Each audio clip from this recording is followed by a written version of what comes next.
तो हेलो प्यारे स्टूडेंट्स, कैसे हैं आप लोग। उम्मीद है आप लोग मज़े में होंगे, मस्त होंगे। मैं पांडव सर आपका इस चैनल पर स्वागत करता हूं। आज का यह वीडियो क्लास 10th का मैथमेटिक्स में पहला चैप्टर वास्तविक संख्या का ये वीडियो जो मेरा ये 7वां वीडियो है। इससे पहले हम 6 वीडियो बना चुके हैं। तो आज के इस वीडियो में हम लोग पढ़ने वाले हैं प्रश्नावली 1.2। लेकिन प्रश्नावली 1.2 पढ़ने से पहले कुछ रूल हैं, कुछ थ्योरी हैं, पहले उसे अच्छी तरह से समझ लेते हैं, फिर तो एक्सरसाइज को बनाना ही है। तो चलिए आज का क्लास स्टार्ट करते हैं। सबसे पहले एक सूत्र को आपको ध्यान में रखना होगा, जो इस प्रकार से यहाँ पे हम लिख के समझाए हैं। हालांकि एचसीएफ क्या है, एलसीएम क्या है, मैं पिछले वीडियो में बता चुका हूँ। जो भी उसे नहीं देखे हैं, आप मेरे पिछले वीडियो को पहले देख ले, तब जाकर आपको बढ़िया से आगे के वीडियो के भी जो भी मेरे द्वारा आपको समझाए जाएंगे, आप अच्छे तरीके से समझ पाएंगे। तो यहाँ पर जो आपके सूत्र के रूप में आया है एचसीएफ, इसको पढ़ना कैसे, एचसीएफ ऑफ ए बी, माने ए और बी का एचसीएफ गुना एलसीएम ऑफ ए बी। वही ए और बी का एलसीएम को गुना जब करेंगे तो वही दोनों संख्या के गुणनफल के क्या हो जाते हैं, बराबर हो जाते हैं। मतलब अगर हमारे पास कोई दो संख्या है ए और बी, यहाँ तो हम लोग मान के नहीं चलेंगे।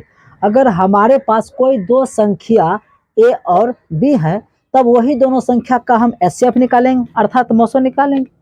तब वही दोनों संख्या का हम एलसीएम निकालेंगे तो वो कुछ अलग निकलेगा।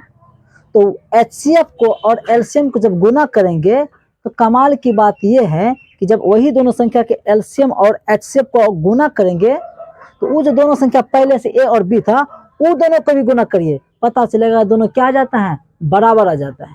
तो इसको हम लोग एक फार्मूला का रूप दे दिए। तब से याद रखिए, अगर ए और बी कोई दो संख्या है, वो दोनों को गुना करके अलग रखिए, और यही दोनों संख्या का आपने जो एचसीएफ और एलसीएम निकाल कर रखे वो दोनों को भी गुना कीजिए, पता चलेगा कि दोनों का मान क्या आएगा, बराबर आएगा। तो आप इसे सूत्र के रूप में याद ही रखें तो अच्छा है, ठीक है। तो उसके बाद हम जो बात करने वाले हैं, इसी चीज को भाषा में खाली कन्वर्ट कर दिए हैं कि मान लीजिए आपके पास दो संख्या है, एक को आप मान लीजिएगा पहली संख्या, एक को मान लीजिए कैसे आप दूसरी संख्या। तो पहली संख्या और दूसरी संख्या को जब गुना करिएगा तो यही दोनों संख्या के मोसो और यही दोनों संख्या के लोसो के गुणनफल के क्या होगा, बराबर होगा।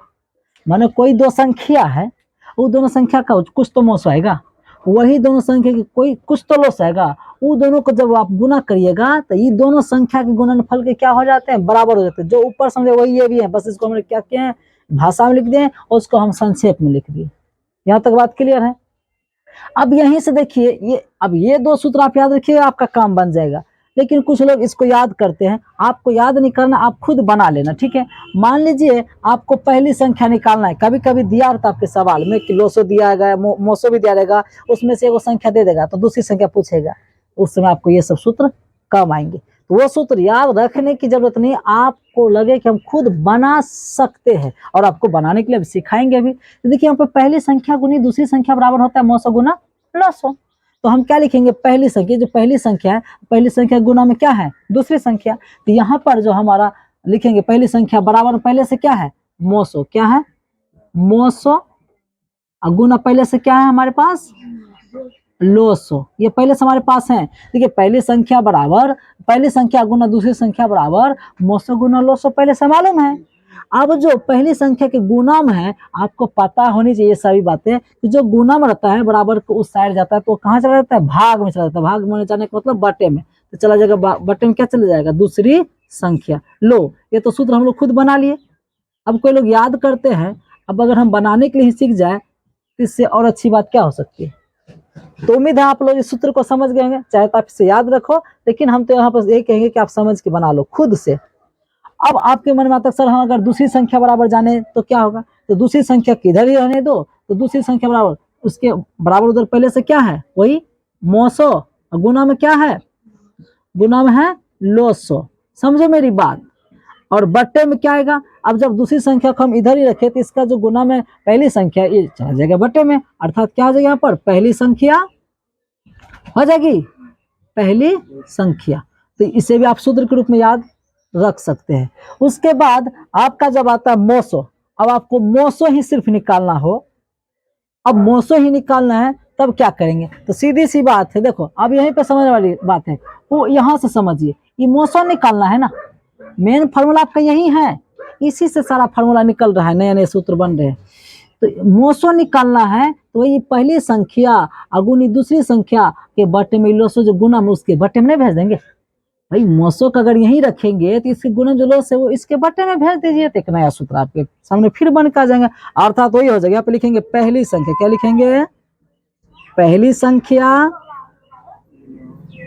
गुना क्या हो जाएगा?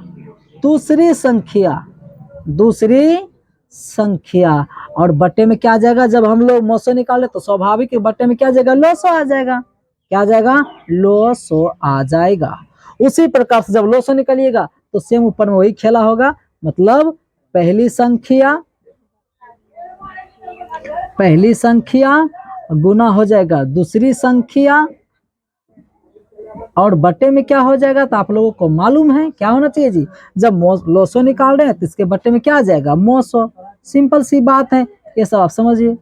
ये हो गया आपके लिए सूत्र। आप इसे चाहे रट के याद करो कि समझ के याद करो, वो आपके ऊपर निर्भर करता। मेरा तो जो काम था मैंने वो किया, जहां तक समझाने का प्रोसेस था मैंने आपको पूर्ण रूप में समझा दिया। चाहे तो आप इसका स्क्रीनशॉट ले सकते हैं जल्दी से। अब आप लोगों के जो नया टॉपिक्स है, क्योंकि इससे संबंधित भी प्रश्न पूछे जाते हैं आप लोगों के एग्जाम में, वो ये है, इसे याद रखिएगा एक सेंटेंस के रूप में। यदि, यहाँ मैंने नहीं लिखा है, चलिए कोई बात नहीं, यदि ए पे पावर, चलो लिख देते हैं, क्या है यहाँ पर होना चाहिए? यदि, क्या होना चाहिए? यदि ए पे पावर एन के इकाई अंक शून्य होगा। चलो हम अच्छा के थे कि यदि नहीं लिखे थे, ठीक है, यदि यहाँ जो लिख दिए हैं, ए पे पावर एन के इकाई अंक शून्य होगा, ध्यान से समझो, ए पे पावर एन हो और इसके इकाई अंक शून्य होगा यदि यही ए के गुणनखंड में केवल 2 और 5 हो। क्या होना चाहिए? 2 और 5। अर्थात अगर ये नहीं समझे तो भाषा समझिए, अर्थात ए के गुणनखंड में केवल 2 और 5 दोनों होना चाहिए, केवल 2 और 5 दोनों होना चाहिए, माने 2 होना चाहिए और 5 होना चाहिए, इसके अलावा कोई तीसरा चीज नहीं होना चाहिए। अगर कोई संख्या है और उस संख्या का गुणनखंड में अगर 2 और 5 आ जाता है तो उस पे पावर कितना बड़ा क्यों ना हो, ये पावर एन जो, लेकिन एन का मतलब कोई भी संख्या सकती है, पावर कुछ भी हो, 10 हो, 20 हो, 50 हो, 100 हो, अगर ये एक गुणनखंड में 2 और 5 आ जाता है तो उसके पावर कितना बड़ा होने से कोई फर्क नहीं पड़ता, उसके इकाई अंक में शून्य आएगा तो आएगा। ये मेरा कहने का मतलब हुआ। अब उदाहरण देके समझाने का हम प्रयास करेंगे। अच्छा, एम और एन से क्या दिए थे, ये समझो, ये निर्भर करता है कि दो है, 2-3 गुना आ सकता है क्या, 5 जो है 4 को, 5 को 2 को, कुछ भी आ सकता है। ये उसके पावर को बताते हैं वो कितने बार आ सकता है, नहीं समझे? ये तो जरूरी नहीं कि सिर्फ 2 और 5 आ सकता है, कभी कभी 2-3 को आ जाए, 5-4 को आ जाए, वो इस चीज के लिए बताया है, वो पावर है उसका। बात समझ यहाँ तक आ गई? चलिए इसको फिर भी हम सेटिस्फाइड करते एक उदाहरण के माध्यम से। मान लीजिए आपको यहाँ पे उदाहरण के द्वारा हम समझाने का प्रयास करेंगे, बातें नहीं करिए। जैसे हम लिख दिए मैंने 20, क्या मैंने लिखा? 20, और इस 20 पर पावर जानते क्या है? 20 पर पावर 121 है।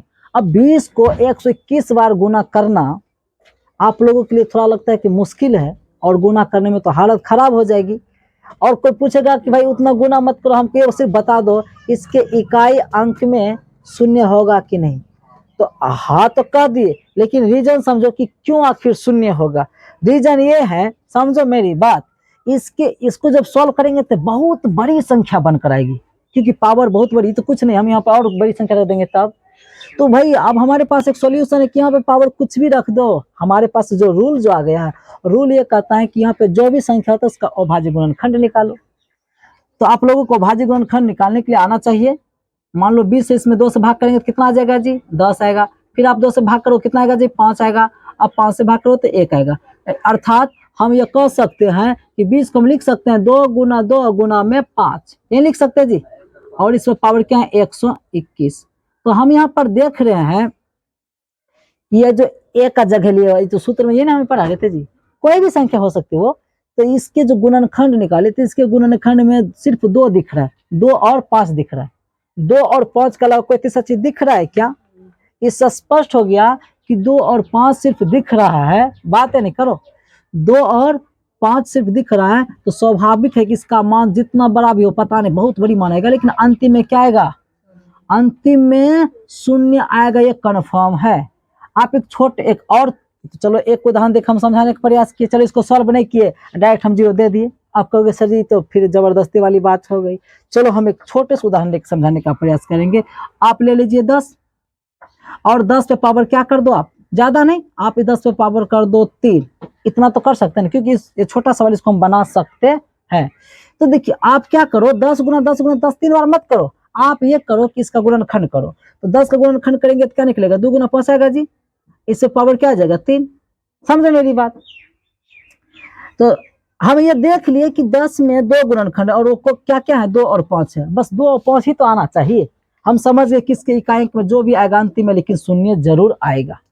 अब ये तो फिर वही बात आ गई, सेटिस्फाइड करना है। तो सेटिस्फाइड अब होते जो हम लोग पिछले क्लास में बनाते हुए हैं, 10 पे पावर ये जो 3 लिखे हैं, 10 पे पावर 3 का मतलब हुआ 10 गुना 10 गुना 10 गुना करेंगे तो हो जाएगा 1000। कुछ भी हो अंतिम में क्या आ गया? इकाई अंक शून्य आया। अब स्पष्ट रूप से समझ आप लोगों को आया कि अगर कोई ये संख्या है उस पे पावर कोई n है, n मतलब बताता है कोई भी प्राकृतिक संख्या कितनी बड़ी न क्यों ना हो, अगर उस संख्या के गुणनखंड में केवल 2 और 5 आता है तो उसके इकाई अंक में हमेशा क्या होगा? शून्य होगा। याद रखें। यहां तक बात समझ में आ गई? चलिए क्या बोले? पॉइंट में भी हो सकता है फॉर्मूला टाइम कमांड।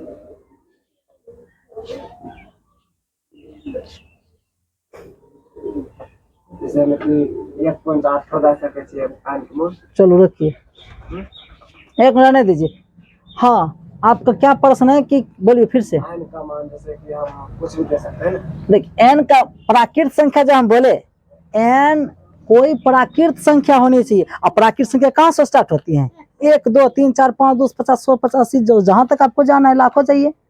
कोई पूर्णांक है वो, सॉरी कोई प्राकृत संख्या वो n के जगह। हाँ इन लोगों ने अच्छा एक प्रश्न किया है कि सर n के जगह पे क्या हम लोग यहाँ पे दशमलव में भी कोई संख्या ले सकते? नहीं, n जो ये बताता है, ऐसा हम लोग जानते हैं जनरली n किसको प्रदर्शित करता है जी? प्राकृत संख्या को प्रदर्शित करता है। बात समझ में आ गई? चलिए ठीक है। अब चाहे तो आप एक मिनट इसमें भी कुछ और चीज बचा हुआ है। ये जो हम ये लिखे ये सिंबल समझो, गलती से ऑब्जेक्टिव में पूछे जा सकते हैं, या पूछे या न पूछे, सीखना हम लोगों का फर्ज बनता है। आइए सीखते हैं। अगर कोई संख्या इधर कितनी बड़ी क्या हमको उससे कोई मतलब नहीं, समझे मेरी बात है बाबू? इधर ध्यान दीजिए, आपको नींद आ रही है, सुनो यहाँ पे। कोई भी संख्या यहाँ पे हो कितनी बड़ी क्यों ना हो, अगर किसी भी संख्या की इकाई अंक पहले से 1 है, समझे मेरी बात, तो उस पे पावर कितना ही बड़ा क्यों ना हो, उसके इकाई अंक उसके जो उसका घात कितना बड़ा क्यों ना हो, उसके एक मान कितनी बड़ी इसका है, लेकिन इकाई अंक हमेशा क्या आएगा? 1 आएगा। कब? जब 1 रहेगा पहले से तब। अगर कोई संख्या है और उस संख्या की इकाई अंक में पहले से, मान लीजिए आप कुछ भी ले लीजिए ना, कुछ भी ले लीजिए ना, एक उदाहरण हम देने के लिए किधर आ जाए, जगह थोड़ा सी, चलो हम इधर लेते हैं, ठीक है। यहाँ पे समझिए, आपने ले लिया 81, क्या ले लिया? 81। 81 पे पावर आपने कुछ भी कर दिया, आपने कर दिया मान लो 512, लो कितनी बड़ी संख्या हो गया जी? कुछ नहीं, सोल्व नहीं करना है, ये स्पष्ट हो गया कि इसको जितना भी सोल्व करेंगे पता नहीं क्या आएगा इसकी वास्तविकता संख्या, लेकिन ये स्पष्ट है कि अंतिम में क्या आएगा जी? 1 ही आएगा। आप एक छोटा सा उदाहरण लेकर समझ सकते हैं। आप एक उदाहरण फिर आप यहाँ पे देने जा रहे हैं जिसको हम बना सकते हैं। एक छोटा सा उदाहरण ये है आपका कि मैंने ले लिया 21, मैंने क्या ले लिया? 21। 21 पे पावर ज्यादा छोटा देते क्योंकि जिससे हम गुना कर भी सके, 21 को हम गुना करते हैं तो 21 गुना 21 2 बार, तो पता चला निकला 441, तो हुआ ना, अंतिम स्पष्ट रूप से क्या आया? 1 ही आया। आप यहाँ पर और भी बड़ा घात ले सकते हैं, तो उस समय भी उसके अंतिम में क्या आएगा? 1 ही आएगा। अब उतना हम गुना क्यों करते रहे, हमको सिर्फ समझाना है। बात समझ में आ रही है ना? यानी एक मेरा कहना है कि कोई संख्या का अंतिम में पहले से 1 हो तो पावर कितना बड़ा हो उससे कोई मतलब नहीं है, उसके इकाई अंक को हमेशा क्या आएगा? ये जो डॉट डॉट बताते हैं यहाँ पे और भी कई संख्या पता नहीं, लेकिन अंतिम में क्या आएगा? 1 ही आएगा। उसी प्रकार से अगर किसी संख्या का अंतिम में 6 है पहले से, अगर 6 है चाहे इधर क्या है हमको उससे कोई मतलब नहीं, तो उसका पावर भी कुछ भी हो तो उसकी इकाई में हमेशा फिर क्या आएगा? 6 ही आएगा। 5 में भी वही किस्सा है, वही किस्सा है। यहाँ पर अगर कोई भी संख्या इकाई अंक अगर 5 है तो उसका पावर अगर n है तो उसके इकाई अंक में भी क्या आएगा, 5 ही आएगा। अब उदाहरण आप लोग घर पे खुद तैयार कर सकते हैं। यहाँ तक बात समझ में आ गई? चाहे तो आप इसका भी स्क्रीनशॉट ले सकते हैं। अब फाइनली हम लोग पहुंच गए हैं प्रश्नावली 1.2 में। तो चलिए अब सवाल को फोड़ना शुरू करते हैं, ठीक है। तो हम लोग एक नंबर को बनाने से पहले प्रश्न को पढ़ लीजिए भाई। नियम कहता है कि पहले प्रश्न को पढ़कर अच्छी तरह से समझ लीजिए। देखिए यहाँ पे प्रश्न में प्रश्न संख्या 1 में कहता है निम्नलिखित संख्याओं को, ये जो निम्नलिखित तो नीचे लिखा हुआ है, निम्नलिखित संख्याओं को अभाज्य गुणनखंडों के गुणनफल के रूप में व्यक्त कीजिए। पहले उसका अभाज्य गुणनखंड निकालिए और उसके गुणनफल के रूप में व्यक्त कर दीजिए। बस सिंपल सा काम है और ये सब सिंपल सी बात है, लेकिन परीक्षा में पूछे जाते हैं, याद रखना। तो याद रखना, किसी चीज को हल्का में ना ले, वो आपके एग्जाम में पूछेंगे, वही आपके लिए बहुत बड़ी बात है कि नहीं। तो चलिए शुरू करते हैं। तो 1 नंबर का पहला जो प्रश्न है, 1 नंबर में आपका 140 क्या है, 140। हम लोग दौड़ के आते इधर इसका थोड़ा सा रफ कार्य करने के लिए, यहाँ पे इसका रफ कार्य करेंगे। 140 लिखोगे। अब अभाज्य गुणनखंड आपको आना चाहिए। हमने 2 से भाग दिया 70 आया, मैंने फिर 2 से भाग दिया 35 आया, मैंने अब 2 से भाग तो लगेगा नहीं, तो मैंने इसे 5 से भाग दिया तो 7 आया। अब भाग लगेगा नहीं, एक बार चलो एक बार और डाल देते हैं, ठीक है। तो आपने ये देखा कि 140 का अभाज्य गुणनखंड कैसे निकालते हैं, ठीक है। अब एक बात बताओ, आपने 140 को क्या लिखना है, 2 गुना 2 गुना 5 गुना 7। ये तो आप लिख ही सकते हैं, क्योंकि इसको जब गुना करिएगा तो फिर लौट के 140 ही आ जाएगा। यही तो है अभाज्य गुणनखंड, ये भी आपका आंसर हो गया। लेकिन कभी कभी किताबी आंसर मिलाना हो तो उसने जानते हो क्या कर दिया है, अब अगर कोई जोड़ा के रूप में है या कोई एक ही जैसा आ रहा है तो उसको घात के रूप में आप व्यक्त कर सकते हैं। अर्थात मेरे कहने का मतलब ये है, यहाँ 2 का बार आया है 2 बार, तो 2 का पावर 2 लिख सकते हैं क्या। 5 अकेले आए तो 5 रहने दो, 7 अकेले तो 7 रहने दो। ये भी आपका आंसर हो गया। आपकी मर्जी, जो आंसर समझो। यहाँ तक बात समझ में आ गई। अब आते हैं हम लोग सवाल नंबर 2 में। कितना में, सवाल नंबर 2 में है विद्यार्थी। सवाल नंबर जब 2 हम देते हैं तो सवाल नंबर 2 है आपका 156। आपका कर्तव्य क्या बनता है, अभाज्य गुणनखंड करने का। आप यहाँ पे लिखो 256, भाग करोगे 2 से, पता नहीं, 1 आएगा, 2 आएगा, उसके बाद 8 आएगा, फिर 2 से भाग करोगे तो कितना आएगा, 64 आएगा। आप लोग समझदार ये सब खुदे कर सकते हैं। तो 2 से भाग करो कितना आ जाएगा, 32 आएगा। फिर 2 से भाग करोगे तो यहाँ पे 16 आएगा। फिर 2 से भाग करोगे कितना आ जाएगा, 8 आएगा। फिर 2 से भाग करोगे कितना आ जाएगा, 4 आ जाएगा। फिर 2 से भाग करोगे तो 2 आएगा। फिर 2 से भाग करोगे तो 1 आएगा। तो हम यहाँ पे देखें किस प्रकार से 256 का अभाज्य गुणनखंड निकालें। आपको भी अभाज्य गुणनखंड निकालने के लिए आना चाहिए। तो अगर जिनको नहीं आता है, हम इसके विषय में भी सोच रहे हैं। हम एक सामान्य गणित जिसमें कि बेसिक से संबंधित जो भी सवाल होते हैं उसको सॉल्व करने का प्रयास करेंगे। अगर आप वाकई में गणित को सीखना चाहते हैं तो जो भी आज से या जब से मेरा वीडियो देख रहे हैं, इसमें एकदम विश्वास कर इस बार जुड़ जाइए। इस बार हम भी ठान लिए हैं कि गणित सिखा के छोड़ेंगे।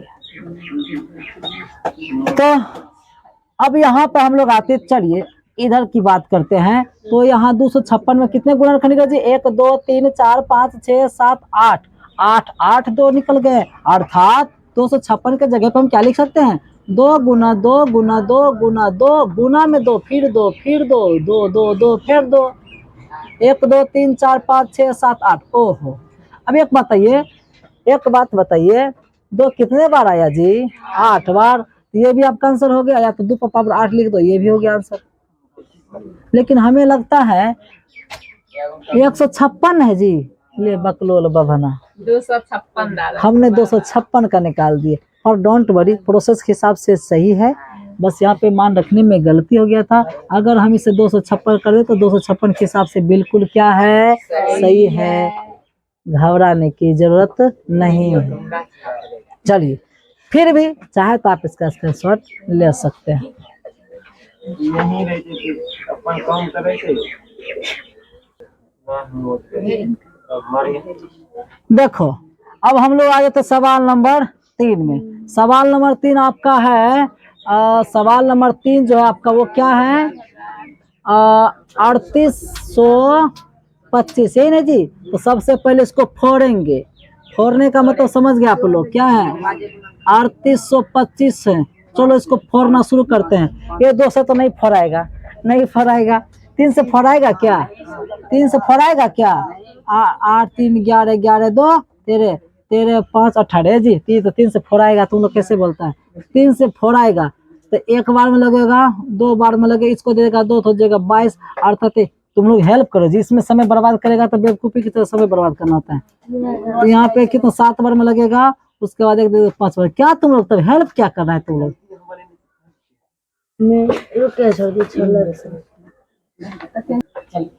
अब देखो तो अब फिर यहाँ पे देखते हैं क्या इसमें 3 से भाग लेगा। तो 3 से भाग लेने के नियम सब अंक को जोड़ते हैं। 7 5 12 12 2 14 15। फिर 3 से भाग इसमें लग जाएगा, 4 बार में लगेगा, उसके बाद 2 बार में लगेगा, इसको देंगे तो 5 बार में लगेगा।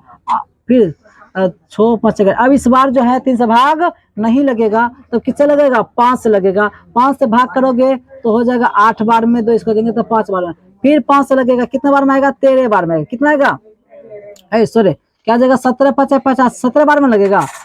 एक बार और लास्ट में दे दीजिए। 17 से भाग तो कितना आ जाएगा? 1 आएगा। अर्थात हम देख रहे हैं कि जब इसको तोड़े तो क्या क्या आएगा जी? 3 गुना 3 गुना 5 गुना 5 गुना 17। अगर इसमें बाय द वे कहीं मिस्टेक हो जाता है तो आप लोग समझते हैं प्रोसेस, आप लोगों को प्रोसेस देखना। बाय द वे कहीं मिस्टेक हो जाता है तो इसको मैनेज कर लेना, ये कोई बड़ी बात नहीं है। आप लोगों को प्रोसेस सीखना है। तो यहाँ पर देखते 3 कितने बार आया? 2 बार आया, तो 3 पे पावर हम 2 लिख सकते हैं। 5 भी 2 बार आया तो 5 पावर 2 लिखेंगे, और 17 एक बार है तो 17 10 का 10 लिख देंगे। यही आपका क्या हो गया? आंसर।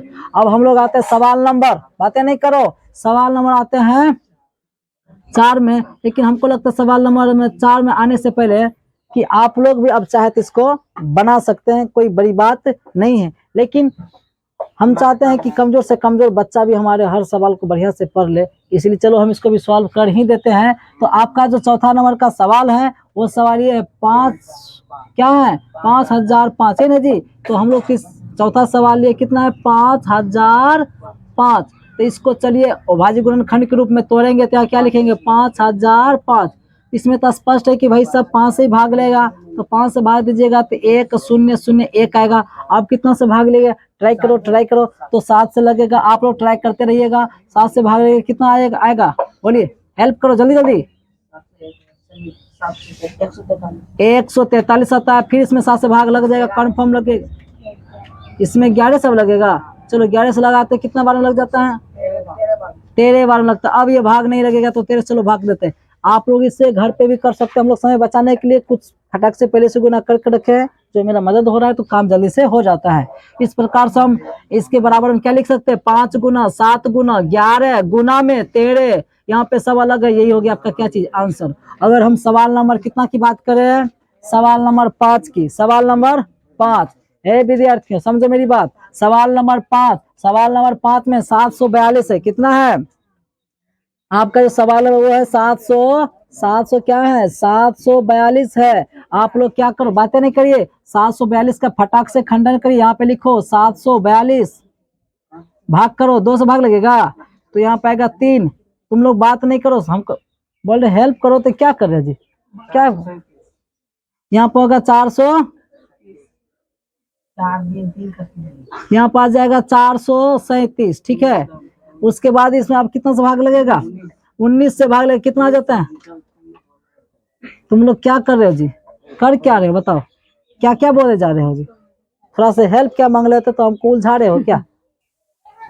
चलो देखिए, यहाँ पे सवाल है कुछ मिस्टेक था इसलिए गलतियां हो रही थी। अब हम लोग चलिए सही सवाल पे आते हैं। तो यहाँ पे 2 सब तो भाग लगेगा ही नहीं। कितना बार भाग लगता है? 17 से डायरेक्ट इसमें भाग लगता है। आप लोग परेशान थोड़ा सा होना पड़ेगा शुरू में, क्योंकि शुरुआती दौर में आपको भाग मेहनत करके देना होगा। जब आप लोग बनाने लगोगे तो अभ्यास हो जाएगा, तो थोड़ा सा आपका स्पीड बढ़ जाएगा। चलो 17 से भाग देने के बाद यहाँ पे कितना आता है? 437 आता है। फिर कितना से भाग दिया गया? 19 से दिया गया। कितने बार में लगा? 23 बार में लगे। अब ये तो भाग इसमें लगेगा ही नहीं। तब करना आपको क्या है? इसके बराबर में लिखो 17 गुना 19 गुना में 23। इस प्रकार से आपका यही हो गया आंसर। तो मैंने किस प्रकार से 1 नंबर के सारे सवाल को सॉल्व कर दिया। उम्मीद है आप लोग इस चीज को बढ़िया से समझ गए होंगे। चाहे तो आप इसका स्क्रीनशॉट ले सकते हैं।